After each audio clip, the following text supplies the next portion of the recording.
오늘은 사망 권세 깨뜨리시고 우리를 위해 부활하신 주님 부활을 기념하는 부활절입니다. 말씀을 시작하면서 이러한 고백과 화답이 있으면 좋을 것 같아요. 제가 먼저 여러분들에게 예수님 부활하셨습니다 선포하면 여러분들도 동일하게 예수님 부활하셨습니다 화답하면서 설교를 시작하길 원합니다. 예수님 부활하셨습니다. 아멘. 한 이야기로 설교를 시작하려고 합니다. 이제 제가 알고 지내는 권사님 아들의 이야기예요. 근데 그 아들이 신앙이 참 좋아요. 청년으로서 신앙이 좋은 남자 청년이 점점 교회에서 줄어가는 시대 참 보기 드문 참으로 신앙 좋은 청년. 권사님은 늘, 그리고 남편 되시는 안수 집사님은 늘 아들이 좋은 거예요.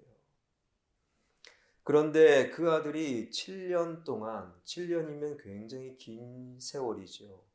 사귀었던 그러한 여자친구가 있었어요. 그리고 결혼을 전제로 했고 당연히 결혼할 것이다 생각하고 이제는 권사님과 이제는 그 여자친구 그리고 아들하고 얘기하면서 신혼집을 먼저 마련을 해줬어요. 그 결혼 날짜를 잡으면 되는데 얘네들이 안 잡는 거예요. 그러니까 권사님 아들은 신혼집 마련됐으니까 빨리 결혼하자. 결혼식을 통해 하나님과 많은 증인들 앞에서 우리 축복받고 공식적으로 한 몸됨을 선포하고 그렇게 결혼해서 아들, 딸 둘만 낳아 믿음의 가정 만들자 그런 이야기를 하는 거죠.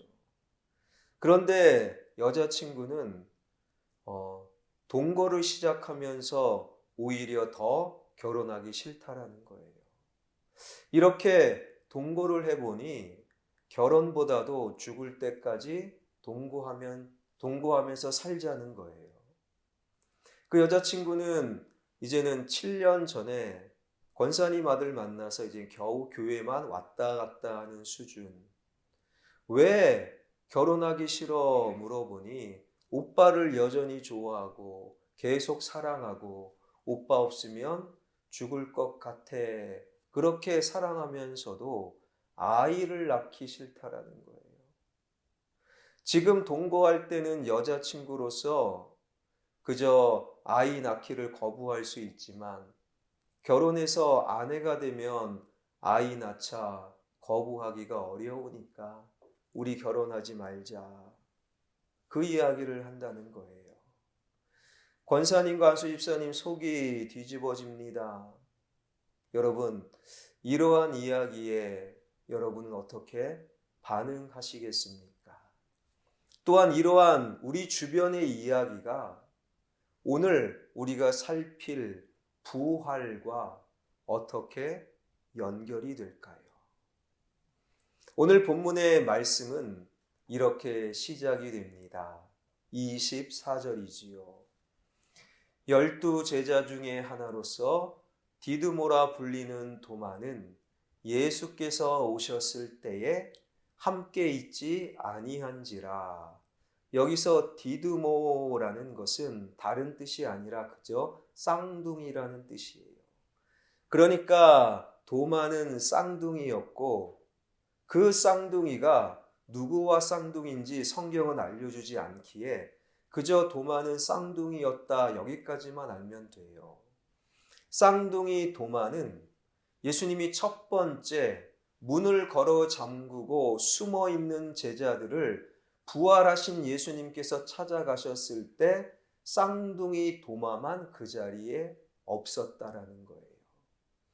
그래서 말씀은 25절에서 이렇게 이어집니다. 25절이지요. 다른 제자들이 그에게 이르되 우리가 주를 보았노라 하니 도마가 이르되 내가 그의 손에 못자국을 보며 내 손가락을 그 못자국에 넣으며 내 손을 그 옆구리에 넣어보지 않고는 믿지 아니하겠노라 하니라. 그러니까 도마가 없을 때 첫 번째 부활하신 예수님께 제자들을 방문했을 때 다른 제자들은 다 확인했어요. 다 만났습니다. 예수님의 부활을 고백을 했어요. 그리고 그 자리에 없었던 도마에게 도마야, 예수님 부활하셨어. 예수님 부활하셨어. 그 말을 도마는 믿을 수가 없었던 거예요. 도마는 말하지요. 예수님 손에 못자국과 옆구리의 창자국에 내 손가락을 넣어보지 않고서는, 그 확인하지 않고서는 나는 부활을 믿을 수 없다. 이러한 도마의 모습을 잘 그림으로 표현한 분이 계셔요. 카라바조가 그린 의심하는 도마. 이게 바로 도마의 모습을 너무 적나라하게 표현하고 있는 모습이죠. 손에 못자국, 옆구리에 창자국, 그 십자가에서 죽임당하실 때 남겨진 흔적, 거기에 손을 집어넣지 않고서는 나는 부활을 믿을 수 없다. 여러분, 그래서 우리는 흔히 늘 말하기를 도마는 의심이 많은 도마다. 의심의 아이콘이다. 그게 제자냐라고 말하기도 합니다. 그런데 도마를 설명하는 의심하는 도마, 그것으로 도마의 이야기를 끝내면 안 돼요. 왜냐하면 도마의 의심이야말로 우리에게 주님의 부활을 더욱더 깊이 설명해 주고 있기 때문이라는 거예요. 특별히 부활할 때의 모습, 부활체에 관한 설명을 도마의 의심은 우리에게 차근차근 말씀하고 있는 거예요. 여러분 혹시 그런 생각 해보지 않으셨습니까?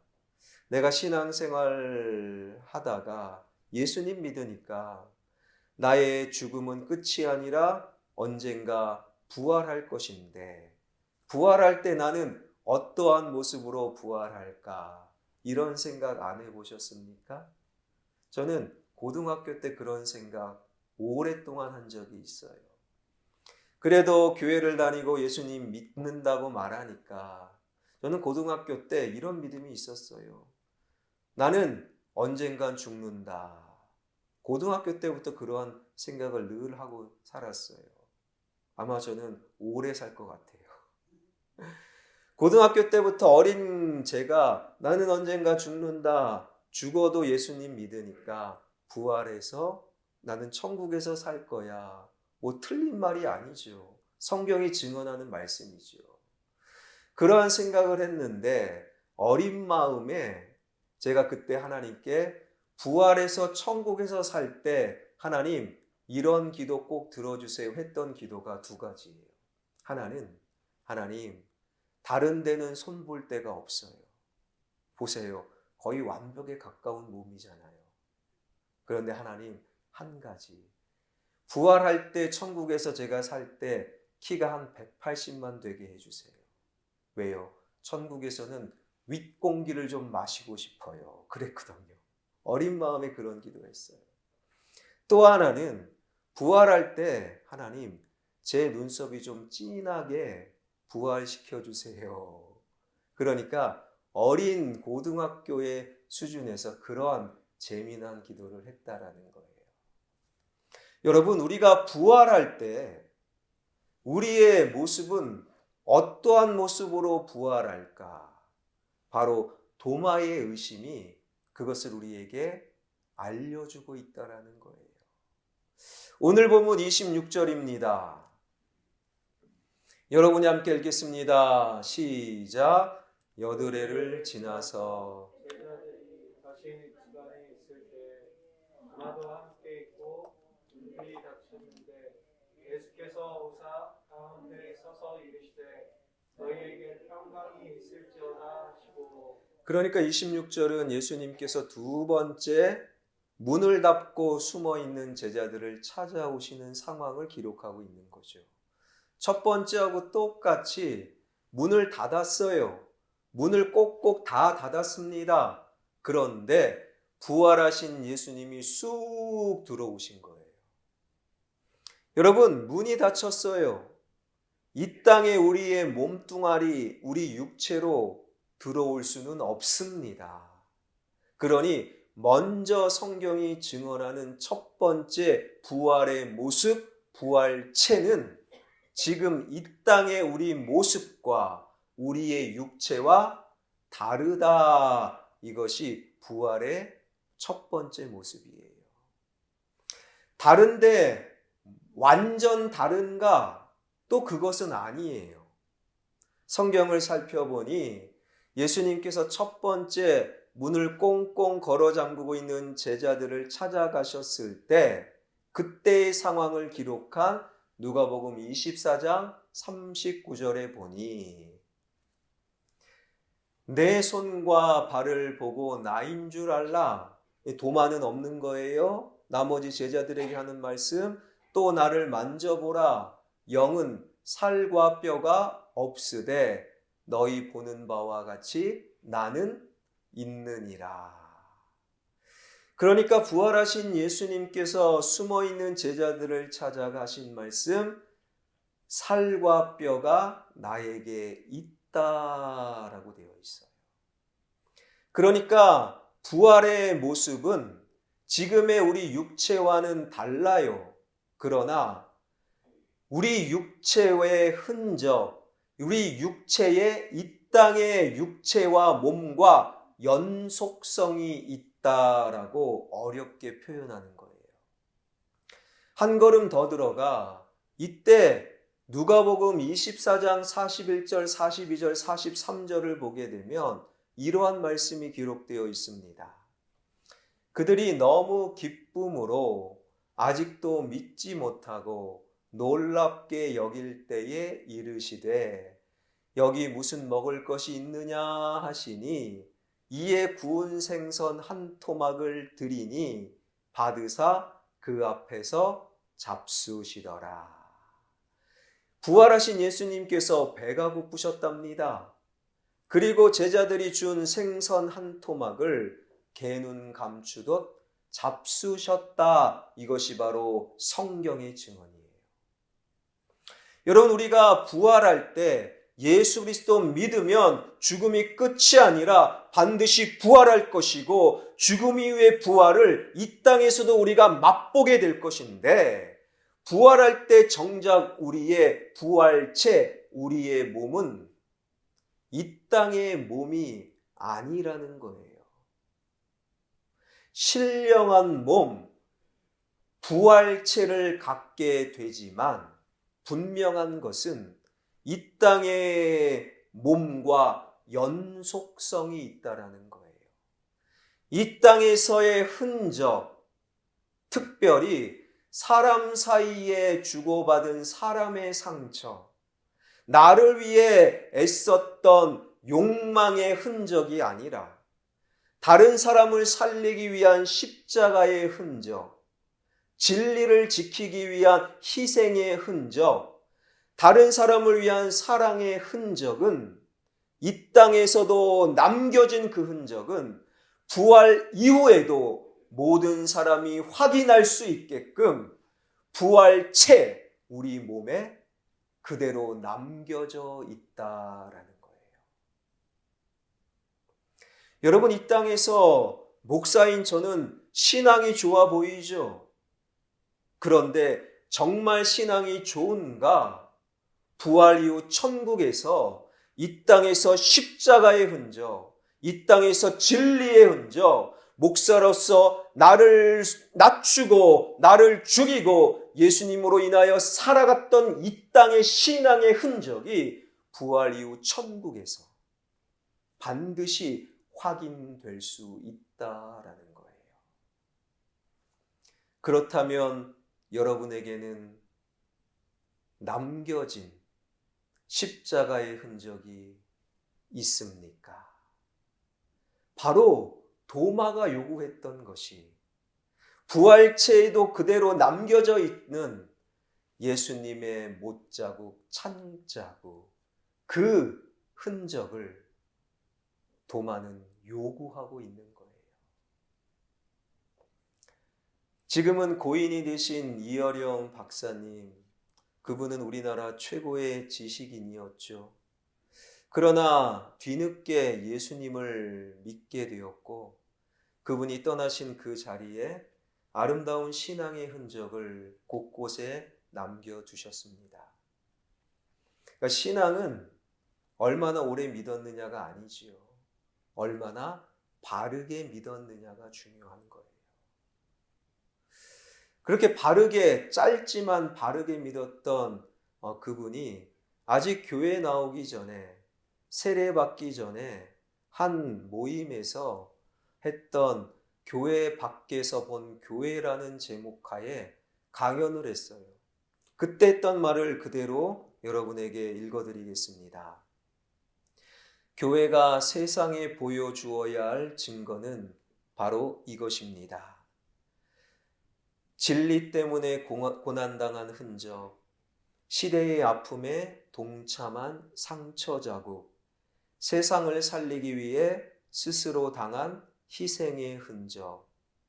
그러나 오늘날 교회는 이러한 흔적과 자국을 보여주지 못하고 있습니다. 누구든지 나에게 예수 그리스도께서 인류를 위해 당하셨던 십자가의 흔적과 상처를 보여줄 수 있는 교회를 소개해 주십시오. 나는 그 교회 교인이 되겠습니다. 여러분, 우리 주님 부활하셨습니다. 그 말로 예수 부활을 믿는 것이 아니라는 거예요. 우리가 보여줄 십자가의 흔적, 진리 때문에 희생당한 진리의 흔적, 다른 사람 살리기 위해 기다렸고 눈물 흘렸고 기도했고 그를 사랑했던 그 흔적, 그 흔적이 바로 부활의 증거요.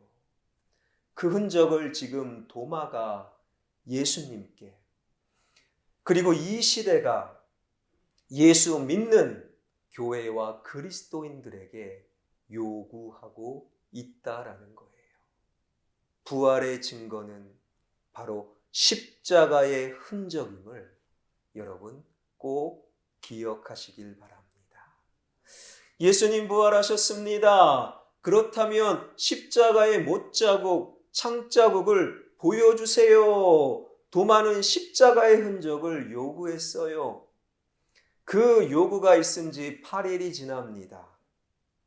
그리고 예수님이 또다시 문을 꽁꽁 걸어 잠그고 있는 제자들을 찾아오셨어요. 부활하신 주님이 두 번째 찾아오셨을 때는 도마, 디두모라 하는 도마도 그 자리에 함께 있었지요. 그 도마를 발견한 주님께서 무엇라 말씀하시는가? 오늘 본문 27절입니다. 도마에게 이르시되 내 손가락을 이리 내밀어 내 손을 보고 내 손을 내밀어 내 옆구리에 넣어보라. 그리하여 믿음 없는 자가 되지 말고 믿는 자가 되라. 여러분, 그래도 도마는 명색이 제자입니다. 3년간 예수님과 동고동락했던 제자입니다. 그 예수님의 죽으심과 부활하심, 이미 다른 제자는 다 확인했고 믿었어요. 그런데도 마지막까지 믿지 않았던 도마, 그 도마에게 너 왜 이렇게 의심이 많아 이 녀석아. 내가 너 그럴 줄 알았어 이 녀석아. 그렇게 도마를 의심하는 도마를 부활하신 주님은 꾸짖지 아니하셨어요. 왜 믿지 못하느냐 말씀하지 아니하셨어요. 도마가 요구했던 부활의 증거인 십자가의 흔적, 내 손의 못자국, 내 옆구리의 창자국에 도마에 너의 손가락을 집어넣어 부활을 믿어라. 부활을 믿는 자가 되어라. 우리 주님은 십자가의 흔적을 다만 보여주셨다라는 거예요. 여러분, 이것이 중요한 거예요. 여러분, 부활의 증거는 예수님의 말, 예수님 부활하셨습니다. 이것으로 끝내면 안 되는 거예요. 예수님 부활의 명확한 증거인 십자가의 흔적, 다른 사람을 살리기 위한 눈물과 사랑의 흔적, 그것을 우리는 보여주어야 하는 거예요. 그것을 볼 수 있을 때만 의심은 사라지고 비로소 그 도마가 부활의 주님을 믿을 수 있게 된다라는 것이지요. 십자가의 흔적을 보았던 의심하는 도마, 그 카라바조가 그린 그 그림처럼 옆구리에 손가락을, 그리고 못자국에 손가락을 정말 집어넣었을까요? 28절에 보니 아니었다라는 거예요. 28절입니다. 다 함께 읽겠습니다. 시작. 도마가 대답하여 이르되 나의 주님이시요 나의 하나님이시니이다. 그러니까 카라바조의 그림은 멋지긴 하지만 성경적으로 잘못된 그림임을 확인하는 순간이에요. 도마는 손가락을 집어넣을 필요가 없었어요. 십자가의 흔적을 보는 그 순간 그는 다만 고백할 뿐이었어요. 나의 주님이시여 나의 하나님이시니이다. 우리말 성경의 번역은 그냥 서술형으로 되어 있지요. 그러나 원문은 그러지 않아요. 감탄입니다. 십자가의 흔적을 본 그 순간 도마는 감탄했다라는 거예요. 오 나의 주님이시여, 오 나의 하나님이시여. 여러분, 부활신앙과 부활의 믿음은 설명이 필요 없는 거예요. 그 신앙과 믿음이 받아들여질 때 우리에게 보여주는 신앙적인 태도는 오 나의 주님이시여, 오 나의 하나님이십니다. 감탄밖에 없는 것이지요. 그 십자가의 흔적, 못자국과 창자국이 부활체 예수 그리스도 부활체에도 고스란히 남겨져 있었고 그 흔적이 예수님이 어떤 분이셨음을 명확하게 보여주는 부활의 증거라는 거예요. 여러분, 여러분의 배우자에게, 여러분의 자녀에게, 부활을 여전히 믿지 못하는 이웃들에게 여러분 보여줄 십자가의 흔적은 여러분에게 있습니까? 이 부활의 아침, 우리는 우리 스스로를 돌아봐야 할 것입니다. 왜요? 부활은 감탄이요, 능력이요, 모든 세상을 완전히 변화시키는 하늘의 힘이기 때문입니다. 부활의 증거, 십자가의 흔적을 확인했던 도마가 완전히 새로워져요. 그렇게 의심이 많고, 의심이 많다라는 것은 신중하다라는 또 다른 표현이에요. 신중했던 도마가 담대히 인도로 넘어갑니다. 그리고 인도에 가서 전혀 새로운 땅이잖아요.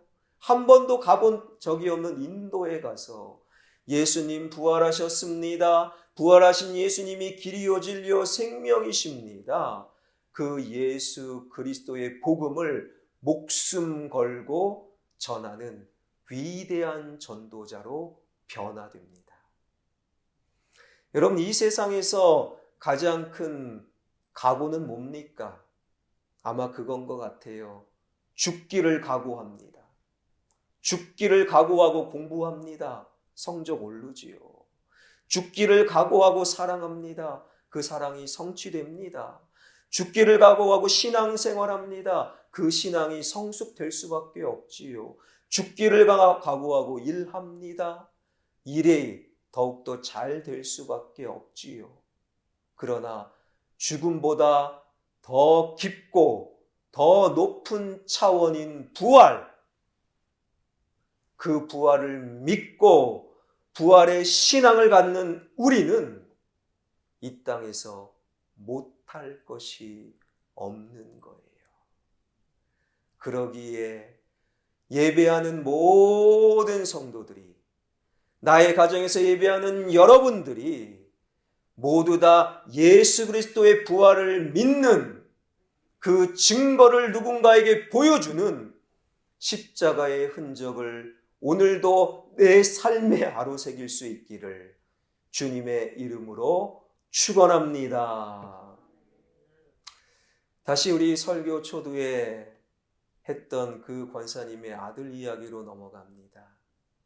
이 부활의 흔적, 십자가의 흔적이 도마의 의심의 이야기가 그 권사님 아들, 그리고 그 아들이 결혼하려는 그 여자 청년의 이야기와 어떤 연결이 있는가? 그러니까 권사님과 남편 안수 집사님이 속이 뒤집어지는 거예요. 신혼집을 마련했는데 결혼 날짜는 잡지 않고 한 달, 두 달 그렇게 동거만 하고 있으니 그냥 너무너무 힘든 거예요. 그 아들도 결혼하고 싶은 거예요. 하나님 앞에, 많은 증인들 앞에 결혼하자. 그런데 여자친구가 사랑하지만 다른 이유가 없어요. 사랑하는데도 그냥 동거만 하자. 그러던 어느 날 그 여자친구가 권사님 안수 집사님을 찾아오신 거예요. 그리고 하는 말, 자신의 지난 이야기를 쭉 합니다. 그런데 그 이야기 속에 권사님과 안수 집사님이 마음이 완전히 녹아졌어요. 그 여자 청년 7살에 어렸을 때죠. 부모님이 이혼했답니다. 이혼하고 나서 그저 이유가 아빠가 남편이 바람을 핀 거예요. 그리고 이혼당해서 쫓겨나간 그 엄마. 어느 날 갑자기 아빠가 이제는 오빠 2살짜리가 있는 2살 터울의 오빠, 9살 오빠, 자기는 7살인데 새엄마야 하고 이상한 아줌마를 데리고 왔대요. 여러분 얼마나 어린 것들 큰 상처겠습니까? 그런데 새엄마라는 사람이, 아빠라는 사람이 우리 다시금 잘 살자 그러지 않았대요. 그냥 7살 자기와 9살 오빠를 돌보지 않아요. 너무 배고파서 오빠가 자기를 끌고 가서 동네 슈퍼에 외상으로 과자, 라면 봉지 먹으면서 끼니를 때운 적이 하루 이틀이 아니랍니다. 그러니까 초등학교가 되었어요.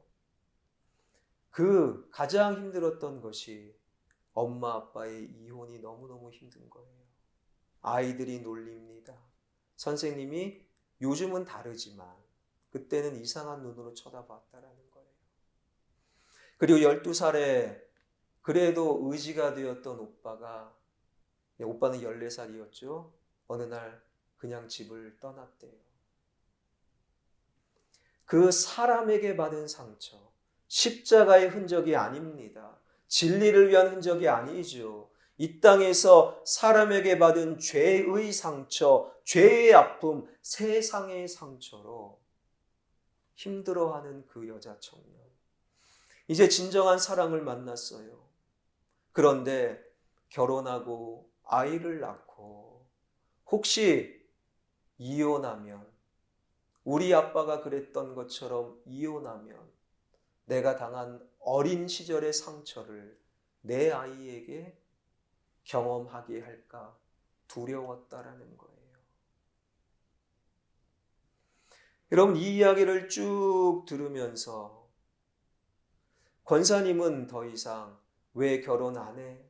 신혼집 마련해 줬는데 왜 결혼 안 해? 이 말을 더 이상 할 수가 없었답니다. 그 말이 무슨 도움이 되겠습니까? 그리고 다만 그 아이를 꼭 껴안아주고, 그래 수고했다. 그래 내가 더 기다려줄게. 내가 기도해줄게. 그 아이 이름이 지수였답니다. 지수야 사랑한다. 여러분, 우리 주변에 십자가로 말미암아 상처진 분이 있는가 하면 바로 저와 여러분이겠죠. 그러한 십자가의 행전은 부활의 증거입니다.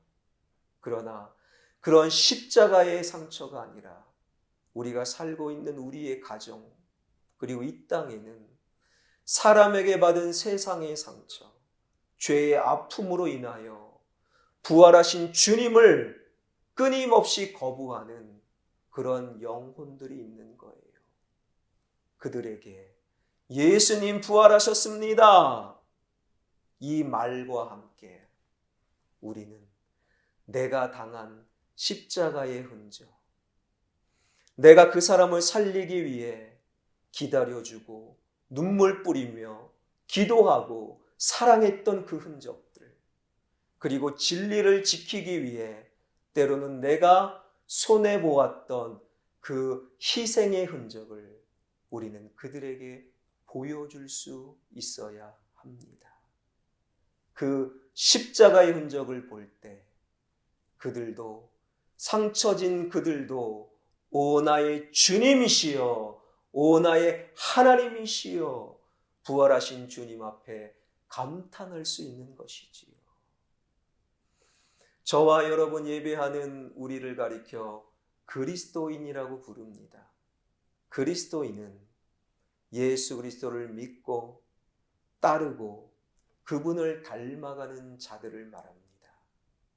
예수 그리스도는 십자가의 흔적, 못자국과 창자국을 확인해야 부활을 믿겠습니다 말하던 의심하는 도마에게 다만 예수님은 십자가의 흔적을 보여주셨어요. 그 예수님을 닮아 예수님 부활하셨습니다 그 말과 함께 나의 이웃에게, 나의 배우자에게, 나의 부모님과 자녀들에게 그 십자가의 흔적을 보여줄 수 있는 부활의 증인, 그 부활의 증인이 되길 원합니다. 그 십자가의 흔적을 보아야만 의심하는 도마가 위대한 전도자로 변화되었듯 그 십자가의 흔적을 통해서만 부활하신 주님 앞에 오 나의 주님이시여, 오 나의 하나님이시여 감탄할 수 있듯이 오늘 이 땅에서 십자가의 흔적, 그 흔적은 부활 이후에도 고스란히 확인되는 그 십자가의 흔적을 우리 삶의 신앙으로 남겨 온 세상을, 우리 교회를, 우리 가정을 새롭게 하는 부활의 증인 우리 모두가 되길 주님의 이름으로 축원합니다. 아멘.